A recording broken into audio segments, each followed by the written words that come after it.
আসসালামু আলাইকুম ওয়া রাহমাতুল্লাহি ওয়া বারাকাতুহু। প্রিয় দর্শক, সকলকে জানাচ্ছি অনেক অনেক ভালোবাসা।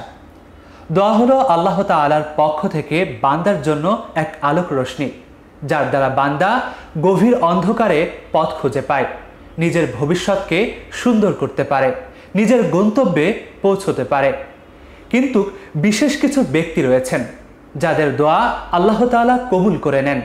তাই আমাদের উচিত হবে তাদের সাথে সুন্দর ব্যবহার করা এবং তাদের কাছ থেকে আমাদের দোয়া নেওয়া। যাদের দোয়া আল্লাহ তাআলা কবুল করেন তাদের মধ্য থেকে একজন হলো বাবা মা। বাবা মার দোয়া আল্লাহ তাআলা কবুল করেন, তাদের দোয়াকে আল্লাহ তাআলা ফিরিয়ে দেন না। তাই আমাদের উচিত হবে সেই বাবা মার সঙ্গে ভালো ব্যবহার করে বাবা মার কাছ থেকে দোয়া নেওয়া। আমরা অনেকেই এই দরবারে ওই দরবারে, এই বাবার কাছে ওই বাবার কাছে দোয়া নেওয়ার জন্য যাই, কিন্তু আসল দরবার তো আমার ঘরেই রয়েছেন, আমার বাবা মা তো আমার ঘরে রয়েছেন, আমরা তাদের থেকে দোয়া নেই না। অথচ সারা দুনিয়ার পীর আউলিয়ারা যদি কোরআন খতম করে আমাকে ফুদায়, আপনাকে ফুদায়, আমার জন্য দোয়া করে, আর অন্যদিকে যদি আমার বাবা মা, আপনার বাবা মা দোয়া করে, আল্লাহ তাআলা সর্বাগ্রে আমার বাবা মার দোয়াকেই কবুল করবেন, আপনার বাবা মার দোয়াকেই কবুল করবেন। এজন্য বাবা মার কাছ থেকে দোয়া নেওয়া। দ্বিতীয় হলো মুসাফির ব্যক্তির দোয়াকে আল্লাহ তাআলা কবুল করে নেন, তার কোনো দোয়াকেই আল্লাহ তাআলা ফিরিয়ে দেন না।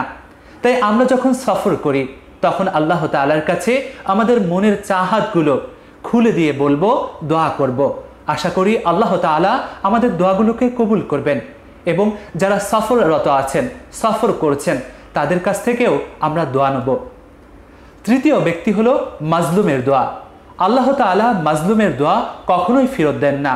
আল্লাহ তাআলা মাজলুমের প্রত্যেকটি দোয়া কবুল করে থাকেন। এখন যারা মাজলুম, আমরা যারা অত্যাচারের শিকার, এখন যদি আমরা আল্লাহ তাআলার কাছে দোয়া করি, অবশ্যই আল্লাহ তাআলা আমাদের দোয়াকে কবুল করবেন। এই লক্ষ্যে পয়গম্বর আলাইহিস সালাম হাদিসের মধ্যে বলেন, তোমরা মাজলুমের দোয়ার ব্যাপারে ভয় করো, কেননা মাজলুমের দোয়া এবং আল্লাহ তাআলার মধ্যে কোনো পর্দা থাকে না। আল্লাহ তাআলা এই দোয়াকে কবুল করে নেন। তাই আমরা যখন মাজলুমরত অবস্থায় থাকব, আমাদের অপর ভাই যখন জুলুমরত অবস্থায় থাকবে, তখন যদি আল্লাহ তাআলার কাছে দোয়া করেন, আল্লাহ তাআলা তাদের দোয়াকে কবুল করবেন। আমরাও তাদের কাছে দোয়া চাইব, ইনশাআল্লাহ আল্লাহ তাআলাও আমাদের জন্য তাদের দোয়া কবুল করে নেবেন। 4 নম্বর হলো অপর ভাইয়ের জন্য দোয়াকারীর ব্যক্তির দোয়া আল্লাহ তাআলা কবুল করেন, তার কোনো দোয়াকে আল্লাহ ফিরিয়ে দেন না। অনেকে বলেন, নিজের জন্য ছাড়া অন্যের জন্য কেন দোয়া করব? নিজের জন্য সহ অন্যের জন্য দোয়া করার মধ্যে লাভ রয়েছে। কেননা রাসূলুল্লাহ সাল্লাল্লাহু আলাইহি ওয়াসাল্লাম বলেন, যখন কোনো বান্দা নীরবে তার ভাইয়ের অনুপস্থিতিতে অপর ভাইয়ের জন্য দোয়া করে, ফেরেশতারা তখন বলে ওঠে, আল্লাহ, যে ব্যক্তি দোয়া করছে তার দোয়াকে আগে কবুল করুন।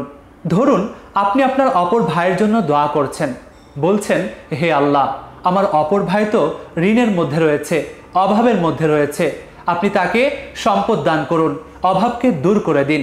ফেরেশতারা বলে ওঠে, হে আল্লাহ, যে দোয়া করছে আগে তার ঋণকে দূর করে দাও, তার অভাবকে দূর করে দাও, তার রিজিকের মধ্যে বরকত দান করো। অথবা আপনি অপর ভাইয়ের জন্য দোয়া করছেন, হে আল্লাহ, আমার অপর ভাই তো অসুস্থ, আপনি তাকে সুস্থতা দান করুন। তখন ফেরেশতারা বলে ওঠে, হে আল্লাহ, যে ব্যক্তি দোয়া করছে আগে তুমি তাকে সুস্থতা দান করো। দেখুন, আমরা যদি অপর ভাইয়ের জন্য দোয়া করি, সেই ক্ষেত্রেও আল্লাহ তাআলা কিন্তু আমাদের দোয়াকে আগে কবুল করেন। প্রিয় ভাইয়েরা, এর দ্বারা বুঝে আসে আল্লাহ তাআলা 4 শ্রেণীর ব্যক্তির দোয়াকে কখনোই ফেরত দেন না। আমাদের উচিত হবে এই 4 শ্রেণীর ব্যক্তির কাতারে যখন আমরা শামিল হব, তখন অবশ্যই দোয়া করব, এবং যারা এই 4 শ্রেণীর দলভুক্ত, আমরা তাদের কাছ থেকে দোয়া নিব। ইনশাআল্লাহ আল্লাহ তাআলা আমাদের সেই কামনা বাসনা, আমাদের সেই চাহাতকে পূর্ণ করে দিবেন। আল্লাহ তাআলা আমাদের প্রত্যেককে কবুল করুন। আমিন।